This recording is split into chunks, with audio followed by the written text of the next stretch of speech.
Hello, listeners. This is Kat, and welcome back to Put Your Hands Up Podfics.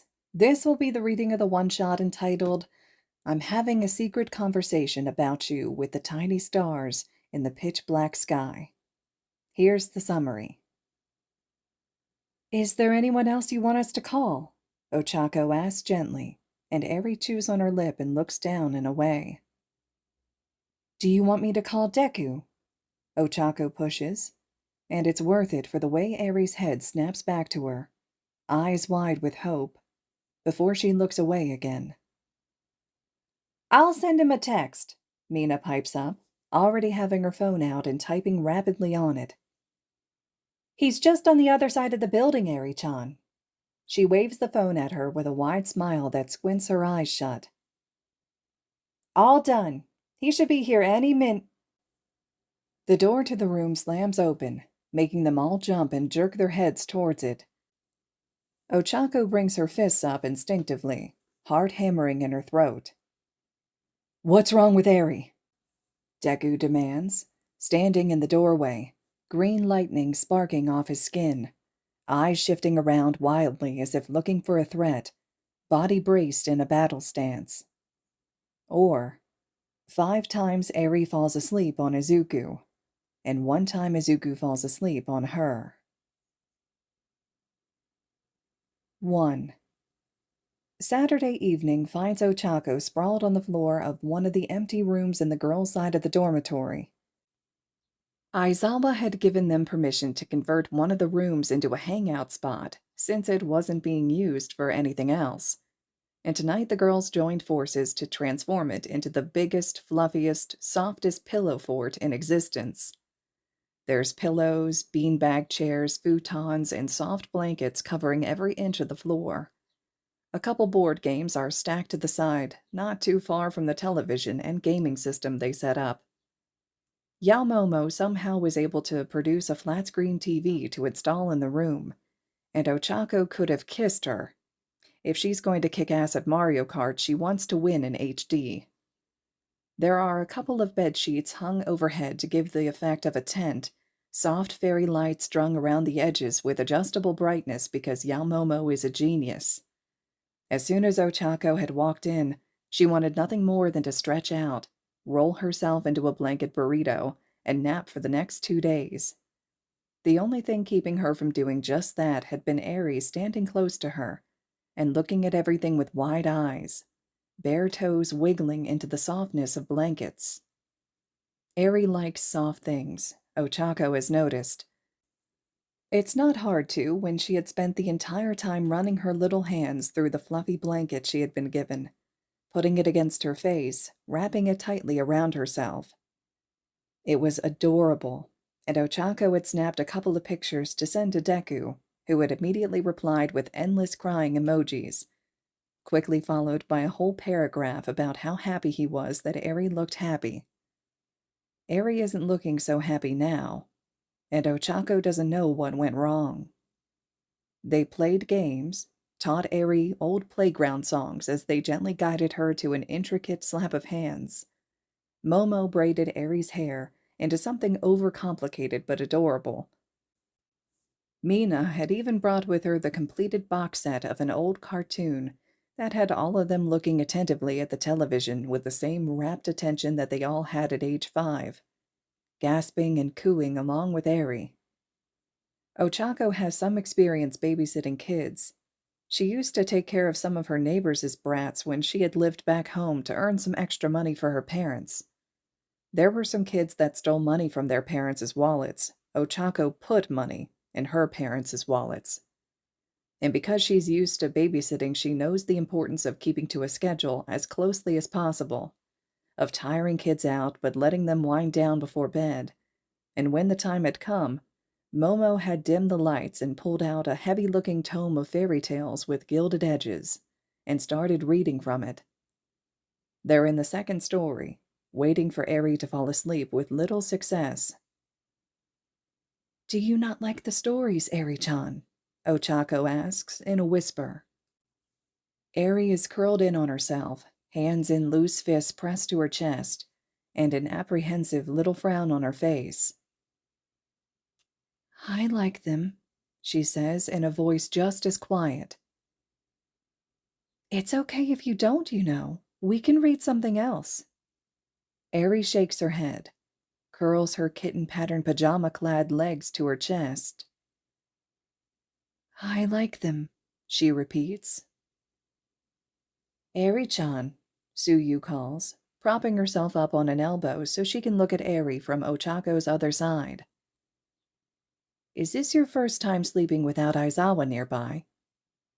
Eri chews on her lip and then nods slowly. You don't need to be afraid, Eri-chan. We'll keep you safe, Suyu says. Do you want us to call Mr. Aizawa? Momo asks, having stopped reading when she heard them talk. Eri looks over at her and minutely shakes her head. Is there anyone else you want us to call? Ochako asks gently, and Eri chews on her lip and looks down and away. Do you want me to call Deku? Ochako pushes, and it's worth it for the way Eri's head snaps back up to her, eyes wide with hope, before she looks away again. I'll send him a text, Mina pipes up, already having her phone out and typing rapidly on it. He's just on the other side of the building, Eri-chan. She waves the phone at her with a wide smile that squints her eyes shut. All done. He should be here any min... The door to the room slams open, making them all jump and jerk their heads towards it.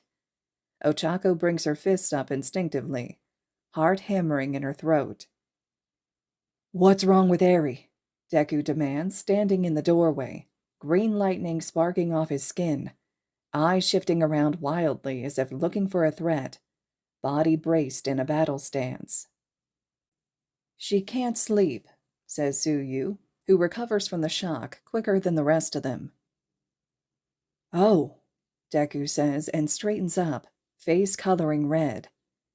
He shifts a little in place, looks away from them, rubbing at the back of his neck self-consciously, a habit he has no doubt picked up from Shinso. Sorry for barging in like that. Mina breaks the tension by laughing. Damn, Midori, that was fast. The rest of them laugh a little too, to shake off their nervous energy. It's not the first time she thinks this, but it's kind of unsettling to have the intensity Deku usually reserves for villains and other threats turned on them. Sorry, Deku says, coloring further. He chances a glance up and locks eyes with Eri, gives her a little helpless smile and a tiny, adorable wave. Hi, Eri-chan. Are you having fun? Eri nods. Everyone's really nice, she says, and Deku's posture relaxes a little further. We watched Totoro and Sailor Moon. I'm really glad, he says, and gives her that eye-squinting smile. Why don't you come in, Midoriya? Suyu suggests. I'm sure Eri-chan would have an easier time falling asleep with you around. She punctuates the sentence with a croak. Deku says, looking between all the girls hesitantly, before his eyes land on Eri. If that's okay with everyone. His voice pitches up higher than usual. It's okay, Midoriya-san, Momo assures him. Come in. Deku steps carefully into the room with a, pardon the intrusion. He climbs over pillows, and both Jiro, Hagekure, and Mina, who are stretched out between the door and where Eri is laying on a veritable mountain of pillows and blankets. He sits down on Eri's other side, and Eri immediately scoots a little closer to him, grips the hem of his sleep shirt, which in true Deku fashion has pajama written across the chest. Deku instinctually puts a hand down on the floor behind her back, giving her more space to press against his side. Ochako suddenly remembers the training camp and how Deku had been the first one to try to greet Kota. Remembers him always looking around for the boy with a little frown and a twist to his mouth.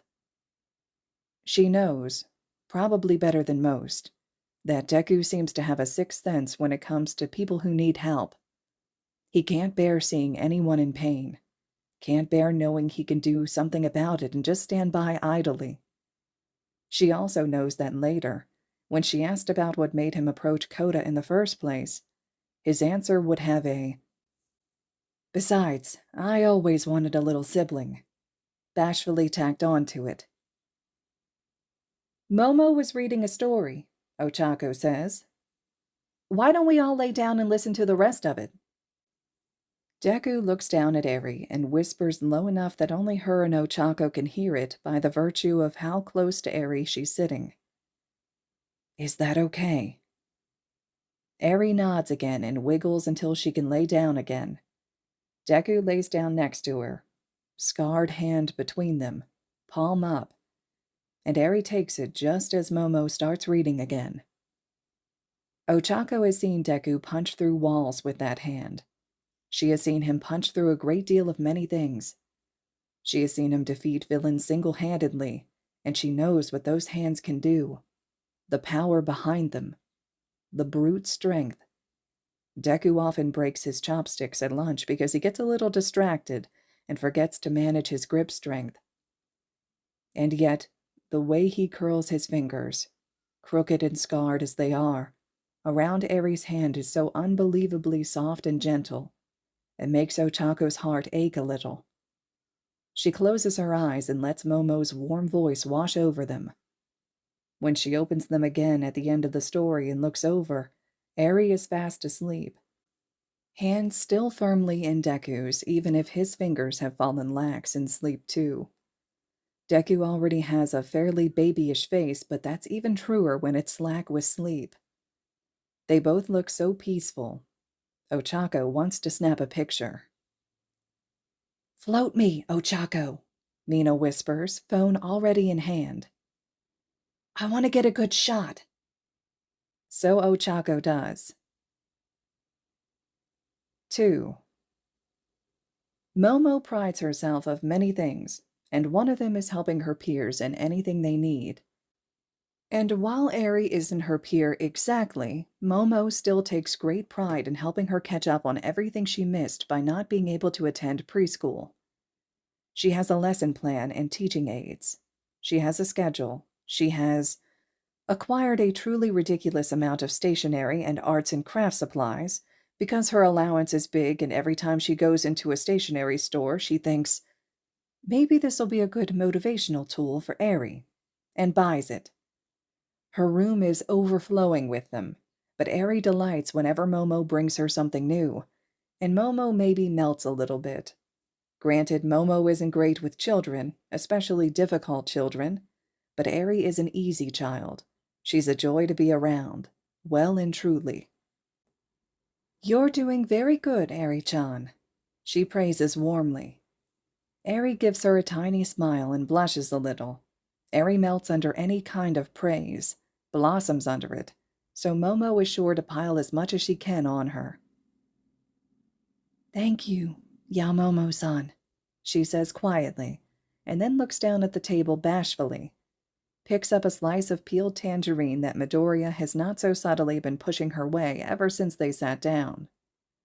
All of Eri's work smells like tangerines and are stained with their juice, no matter how many wipes Momo pushes into Eri's hands. Momo guesses this is what she gets for putting a kotatsu in the common room and choosing it as a place of study. "Why don't we take a little break?" Momo asks. "And then we can do some drawings. Does that sound okay?" Eri nods and immediately scrambles around the table to go sit next to Midoriya, peeking over his arm to see what he's doing. Midoriya lifts his arm to let her duck under it so she can have a closer look.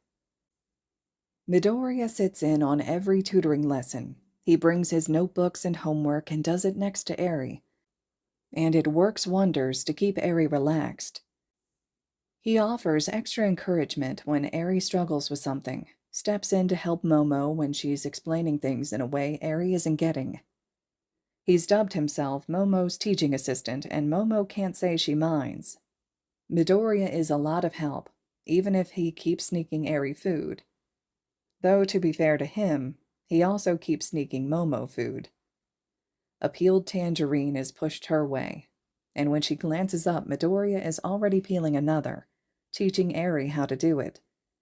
She struggles to break the skin with her short nails, and Midoriya trades tangerines with her so she can finish peeling off his and he can start on hers. The whole thing is fairly domestic, and it makes Momo think of how much of a good brother Midoriya would make. How much of a good brother he already seems to be, unofficially as it is. Momo eats her tangerine because she doesn't want to be rude, and then she gathers every worksheet in a neat pile and gets up. "I'll be right back. I bought some new things for Eri to try." Midoriya and Eri both nod in acknowledgement. "Thank you, Yamomo-san," Eri says with a little smile, which is definitely worth the money Momo spent on a high-quality set of 120 markers. She plans to go get them in her room and then come back. The whole thing shouldn't take her more than 5 minutes, but she gets derailed because Hagakure lost one of her contacts and asks for help to find it. And then Jiro informs her that Kaminari is taped to the ceiling again. And then Sato intercepts her with a freshly baked tray of cookies, which she can't really pass up. So a 5-minute trip turns into a 40-minute affair. And when she comes back to the living room, she finds Eri asleep, cheek pressed against Midoriya's side, and drooling into his shirt. Midoriya either hasn't noticed yet or doesn't mind because he has an arm around her back, propping her against him and making sure she's comfortable. Momo feels bad that she took so long that Eri grew bored enough to fall asleep. She presses her lips together and sits down across from Midoriya. "I'm sorry for the delay," she says earnestly. "No worries. Eri-chan was tired. She'd probably have fallen asleep either way." Momo isn't sure if he's just saying that to make her feel better or not, but she doesn't know Midoriya to be a liar, and she's trying to be better about not beating herself up for minor things. So she takes his words to heart and tries not to worry. Instead, she says, "I didn't know you were left-handed." "Oh, I'm not," Midoriya says, right arm still firmly wrapped around Eri. "But I'm working on being ambidextrous." He flexes his fingers a little. "Just in case, you know?" Momo does know, but she really wishes she didn't. There's something perturbing about one of her close classmates having to make plans in case he stops being able to use one of his arms. She doesn't know how to reply to that. Luckily, she's spared from having to do it by Shinso walking into the living room, taking in the scene, and asking, "Oh, we napping?" before promptly laying down with his head on Midoriya's lap. "Hey, what am I, a pillow?"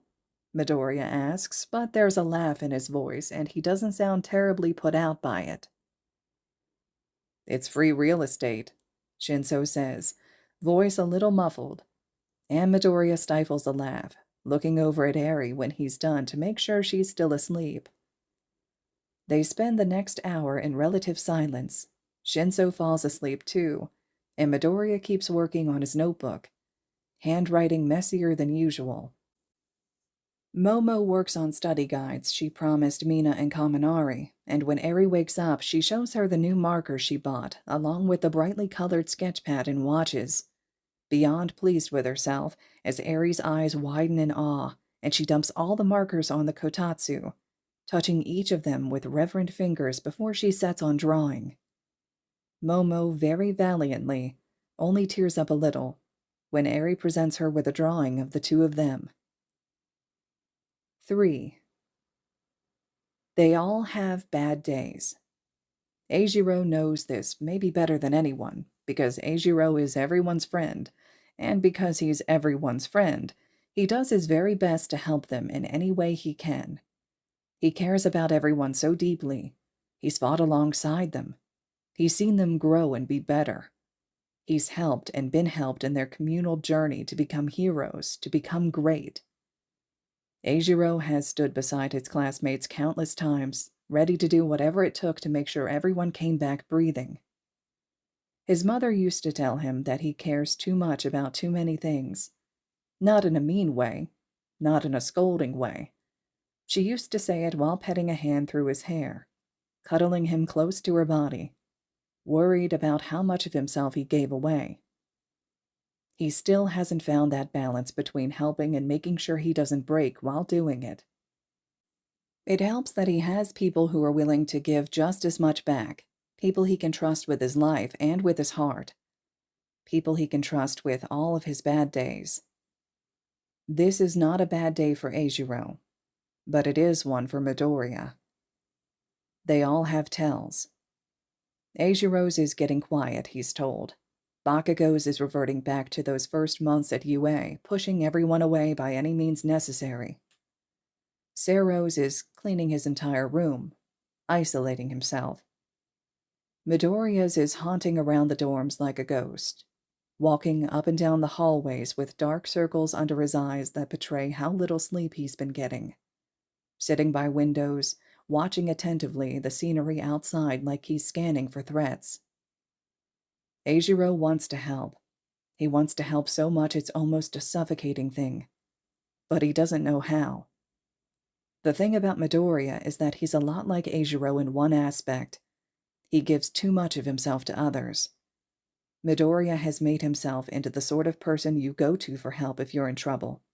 Some of them will even go to Midoriya faster than they will go to Aizawa because they know that when push comes to shove, when things start looking dire, there's always Midoriya there pushing through limits and breaking himself blue and bloody. It's a dangerous thing to depend on someone like that. It's an unbearably heavy load to be depended on like that. Sometimes Eijiro looks at Midoriya and sees a heaviness to him that looks crushing, and every time he tries to make it better. He's a little lost as to what to do today. He's tried talking to him, tried pulling him into a friendly match of Mario Kart, tried to put on his favorite hero documentaries in the main room, if only to force him to sit and rest. Nothing has worked so far, and Eijiro is getting worried. He's not the only one. They've become like a family, and one of them is hurt. It's felt through the whole dorms, especially when it's someone like Midoriya. "Do you know what's wrong?" he asked Shinso, keeping his voice pitched low. Shinso looks tired too, but not overly so, just normal Shinso level of tiredness. "He hasn't been able to sleep for a couple of days," Shinso says, voice just as quiet, mouth twisted in a worried frown. "A civilian got hurt during his last patrol," he continues, and Eiichiro winces because, that's a lot. "And Eri has been in and out of doctor appointments for the last few days. I think that's what's making him lose sleep on top of everything else." "No wonder he's like this," Eiichiro says, feeling his heart clench. "Is Eri all right?" "Yeah, it's just, routine stuff. But she really, really hates it. She keeps calling, asking for him, but he can't really go to her. So he feels like he's failing her." "Is there anything we can do?"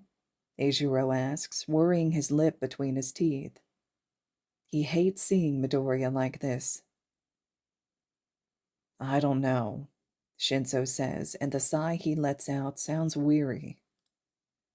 "I've been trying, but I think he'll only be able to rest when she comes back." "Is she coming back soon?" "Either later today or tomorrow. I've been trying to distract him, but—" Yeah, Eijiro had tried that too, with little success. They watch Midoriya pace back and forward quietly for a couple more minutes before Eijiro makes up his mind. He doesn't really like doing this, because it feels vaguely dirty to use one of Midoriya's weaknesses against him, but... "Hey, Midoriya," he says, walking up to him with what he hopes is an easygoing smile. He waits for Midoriya to turn to him, eyes tired, face pinched. "I've been really struggling with History of Heroics lately. Can you help me out with it?" Midoriya chews on his lip, glances toward the window and then back. Right now. Yeah, please. I'm really worried about falling behind. I can't really afford to score badly on another test. Kirishima tells him with a wince when he remembers his score on the latest one. Nothing he's saying is a lie. He does need help. He struggles a lot with subjects that require more memorization than anything else, but it still feels a little wrong to use Midoriya's inability to say no when someone needs help to distract him, even if it's for his own good. Midoriya looks at him for a second, stares with uncharacteristically dull eyes straight into his soul. And Eijiro knows Midoriya knows what he's trying to do. But still he nods. He sighs. He says, I'll help in what I can. Midoriya is a lot like Eijiro in this too. When he's feeling bad, helping others helps.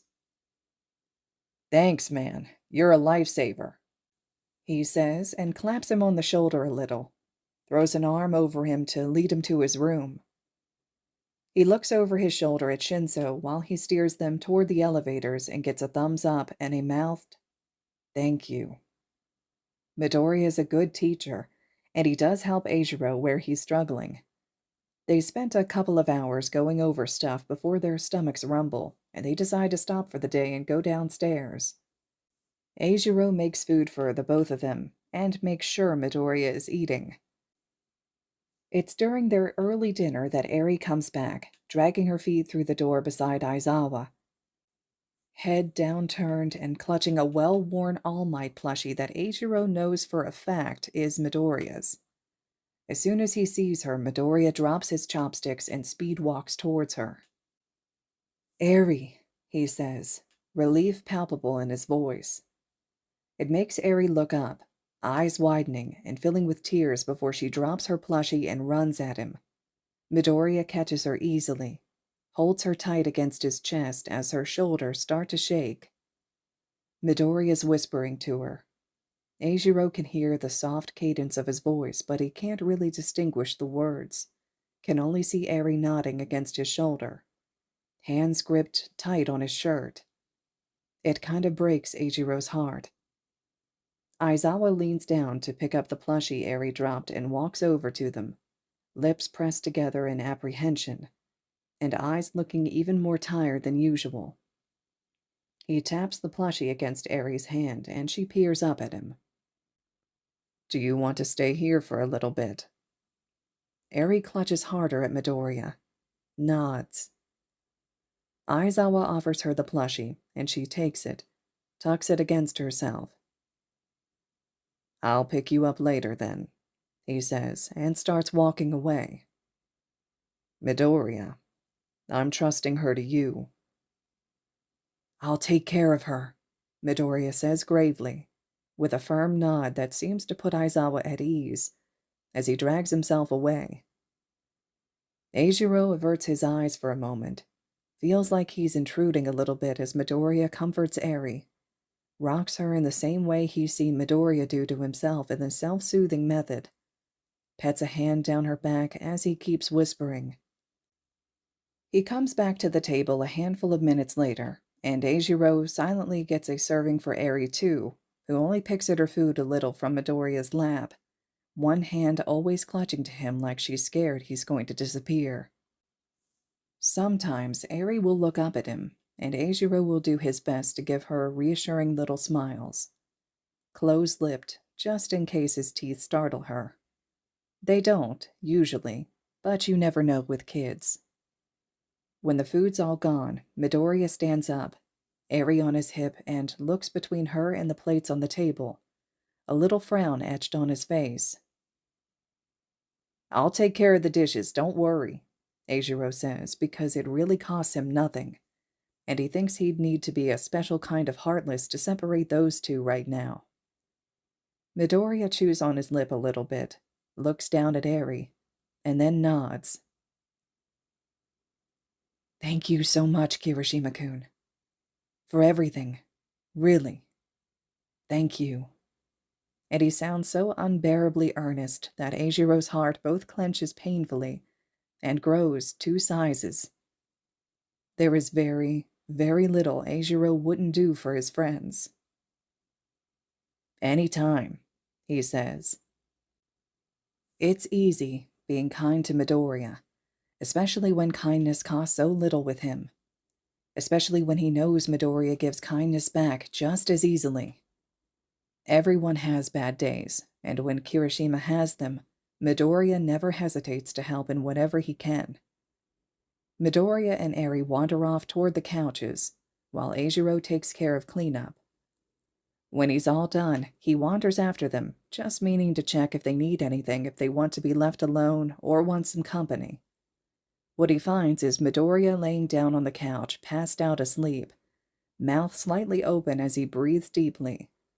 Eri equally is asleep on his chest with one of his arms over her to make sure she won't fall down. Eijiro can't describe how much relief it brings him to see Midoriya actually resting. He doesn't want to risk waking them up, so he lowers the volume of the television and grabs a blanket off of one of the other couches, draping it gently over them. He dims the lights of the living room on his way out and writes a quick note next to the entrance warning the others to be quiet coming in. The next time he walks back into the living room is to Eri's muffled giggling and Shinso's gentle teasing voice, and it makes him breathe a little easier. 4. Tsuyu sits under the shade of a tree next to Aizawa and watches passively as Midoriya runs around the playground, Eri-chan sitting on one of his shoulders and Tsuyu's little sister on the other. To be frank, and she always is frank, she didn't know what to think when she had been asked if they could organize a playdate between Eri and her sister. The issue of Eri not having many friends close to her age was brought up, and with the intent being her joining a normal classroom at some point in the future, they wanted to expose her to more kids her age. Tsuyu's little sister, Satsuki, is shy around strangers. So Tsuyu wasn't sure how effective having the two girls meet would be. She had foreseen a lot of awkwardly sitting around, unsure how to proceed. You can't really force two kids to interact if they really don't want to. She had, of course, not accounted for Midoriya being there, like she should have. Midoriya is a bit of a natural with children. It had taken him exactly 10 minutes to win Tsuyu's little sister over, and now, almost 1 hour after that, the playground has been filled with both Satsuki's and Eri's laughter as Midoriya coaxes it out of them. Tsuyu has no idea what they're playing at now. She just knows it involves the girls riding on his shoulders, pointing at different parts of the park and making Midoriya run over, crouch down to examine some leaf or bug or tree, before they point somewhere else and he dutifully heads there. It's good to see all of them having fun.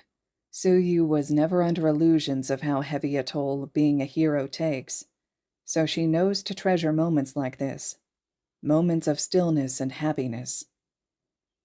Aizawa gets up slowly, patting his jumpsuit free of grass, and Tsuyu looks up at him, blinking widely. "Time to go, Sensei." "Yes," Aizawa says on a sigh, and there's a hint of reluctance to it. He doesn't want to stop Eri's fun. Tsuyu knows. She gets herself up too, grabbing their backpacks, as Aizawa calls Midoriya over and tells them it's time to go, being met with 3 almost identical murmurs of disappointment. 5 more minutes? Midoriya asks hopefully. "We were supposed to be heading toward the station half an hour ago." "Oh," Midoriya says, blinking a little in astonishment. "Thank you for the extra time, Sensei," he says with a sunny smile, and starts lowering himself down, until both Eri and Satsuki can comfortably hop down from his shoulders. "I wanted to play more," Satsuki frowns, but lets Tsuyu slip her tiny backpack over her shoulders. "Can we come play again?" "Another day, Satsuki," Tsuyu says, because given how well this went, there's no way Aizawa won't plan another one of these outings. Satsuki pouts a little, but doesn't complain, looking ahead where the rest of their group is already walking toward the exit to the park. She runs after them and grabs Midoriya's free hand, making him startle a little bit, but smile when he realizes it's just Satsuki. Eri peers at Satsuki from Midoriya's other side, one hand firmly in his, and the other in Aizawa's. Tsuyu takes out her phone and snaps a couple pictures, sending them to the class's group chat immediately because it's really too good of an image to pass up, before she follows after them. The train ride isn't ridiculously long, but Satsuki and Tsuyu have been out since early morning, first running errands for their parents and then playing, so it comes as no surprise when she falls asleep. Tsuyu opens her mouth to comment on it with Midoriya and then closes it again when she sees him nodding off, head bobbing gently with the rocking of the cart, one arm thrown over each of the girls as they both have passed out against him. It makes her smile a little. She takes out her phone and takes another picture. 5. Hitoshi loves nights like these the most, when everything feels quiet and mellow and unhurried. When he can lay down with Izuku and just breathe, taking comfort in each other's presence without the need to fill the silence with conversation. It's a much-needed break from how hectic their usual day-to-day lives are. Tonight, everything feels so soft and slow that Hitoshi feels like he could almost fall asleep. Izuku, for someone who's so tightly packed with muscle, makes for an excellent pillow. A pillow who likes running his hands through Hitoshi's hair, only contributing further to his mellow state. Hitoshi idly thinks he could stay like this forever. And then, just as he thinks it, because Hitoshi's life is a long-winded joke with no punchline in sight, there's a knock on the door. They both stop their scrolling through their phones and look up towards the door. "Are you expecting anyone?" Hitoshi asks, tilting his head to look up at Izuku. "No," he says, looking at the door with a little confused frown. "Are you going to open it?" "You're on top of me," Izuku tells him, as if he doesn't know. "I can't get up." "Yesterday, you threw me over your shoulder during rescue practice." "I did, and?" "You could push me off." You're right," Izuku says, and Hitoshi barely has time to register the mischievous glint in his eyes before he's being pushed legs first onto the floor. He stumbles a little, but manages to stay standing. He gives Izuku a betrayed look. "Oh, Hitoshi, now that you're up, can you open the door, please?" "I'm breaking up with you," Hitoshi tells him, but goes to open the door. "You're a terrible boyfriend." Izuku's response to that is to stick his tongue out at him. Hitoshi sticks his tongue back at him and opens the door, then blinks when he doesn't see anyone. He looks to the left, then to the right, and wonders if someone really just tried to prank Midoriya at 11 at night. A tiny voice says, bringing Hitoshi's attention down. Eri stands there in her pajamas, twisting the hems of her shirt in her fingers, looking unsure and a little scared. Hitoshi immediately softens and crouches down. "Hey, Eri-chan, do you need something?" She repeats. "Is Deku here?" "Is that Eri-chan?" Izuku calls from inside. "Let her in," he says. Hitoshi dutifully steps aside and lets Eri through, watching her scurry towards the bed, and only hesitates for a second before she starts climbing up, accidentally digging one of her bony knees into Izuku's gut and making him wince, even as he helps boost her up and over him. Hitoshi resigns to having his spot stolen. "Everything okay?" Izuku asks, sitting up a little. "I couldn't sleep," she whispers. "Aizawa-san is working, so he said I could come here." "I see," Izuku says, pitching his voice into a whisper too. Do you want to watch a movie? Eri nods enthusiastically, eyes sparkling. Is it okay if Hitoshi sits with us? That gets another nod, a little more hesitant but still firm. Hitoshi, can you get my laptop, please? Hitoshi grabs it from Izuku's desk and turns back to see him arrange himself and Eri on the bed so there's enough space for Hitoshi to sit. He pats the freed space when he's done and looks at Hitoshi expectantly. Hitoshi places the laptop in Izuku's lap and sits down, lifting an arm and putting it over Izuku's shoulder so he can lean back more comfortably and have that little extra space. What do you want to watch? Izuku asks, looking over at Eri. After a couple of beats of indecisive silence from Eri's side, Hitoshi says, Little Witch Academia. Oh, that's a great idea. You'll love it, Eri-chan, Izuku says enthusiastically, already navigating his laptop to pull up the movie. Hitoshi feels very quietly smug that Izuku liked his idea. It turns out to be a good one because Eri loves the movie so much that Izuku pulls up the series next. She watches with rapt attention, eyelids drooping as episodes fly by until she falls fully asleep pressed against Izuku, mouth slack and drooling. Hitoshi isn't sure if Izuku doesn't notice Eri's fallen asleep or if he doesn't care because he's just that invested in the show. Hitoshi doesn't remember falling asleep. He was more or less expecting to spend a fitful night. But when he wakes up again, his phone reads 10 a.m., and he's alone in Izuku's bed, cuddling a pillow. He gets up slowly, mouth uncomfortably dry, and with a dull headache from sleeping more than usual. Blinking blearily, he makes his way into the half-bathroom in Izuku's room, grabbing the spare toothbrush he keeps there to get the taste of morning breath off his tongue, and washes his face. Only when he feels a little more human does he drag his way out of the room and downstairs for some food. He hears voices from the living room and plans to just say a quick greeting on his way to the kitchen, but then gets caught with his mouth half open to speak at the scene in front of him. It worked! Izuku cheers. It worked! Uraraka crows, holding her hand up for a high five that Izuku happily gives. Why is Eri floating on a broom? He asks, watching as Eri weightlessly sits on their dorm's worn broom, both hands wrapped tightly around it and smile wide and excited.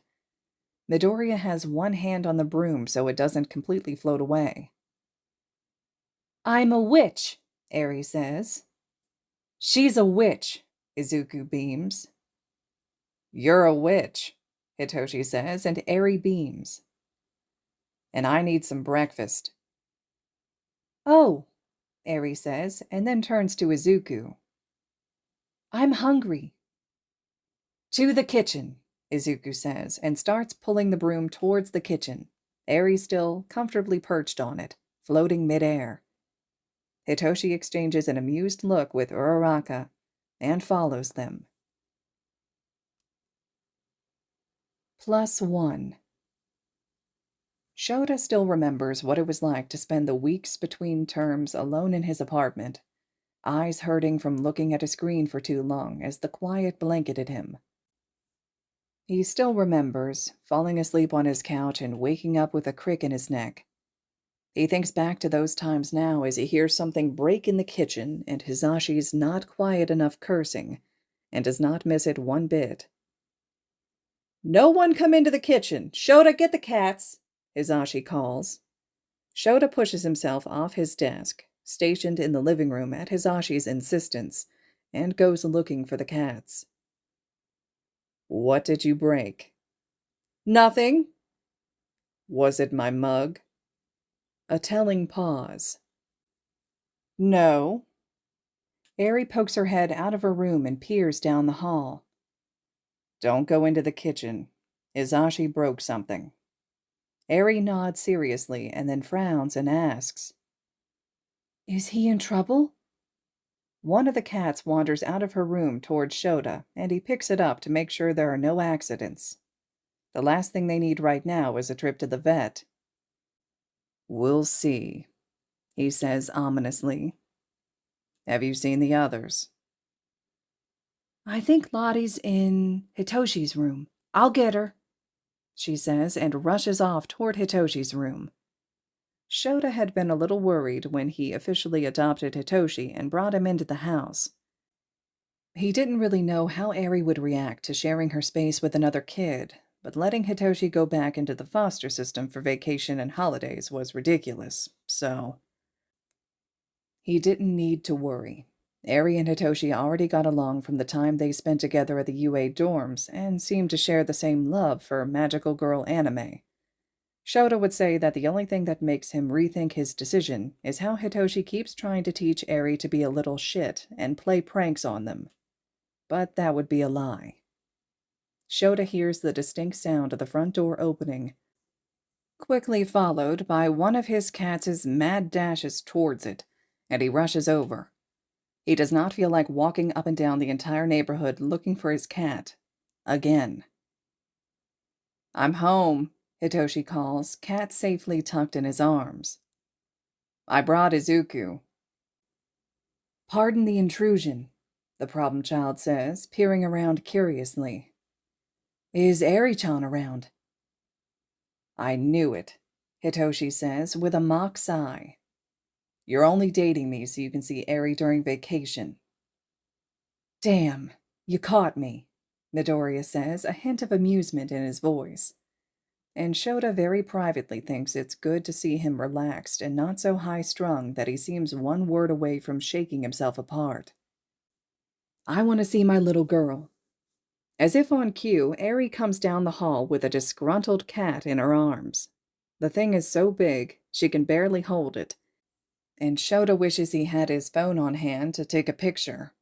Turns out it's a good thing he had one hand relatively free, because as soon as Eri sees Midoriya, she puts the cat down with a happy shout of, Deku!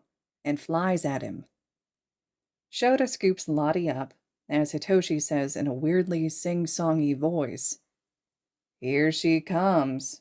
And Midoriya catches Eri in his arms in a hug. Okay, the kitchen is clear, Hizashi yells out, wandering into the living room.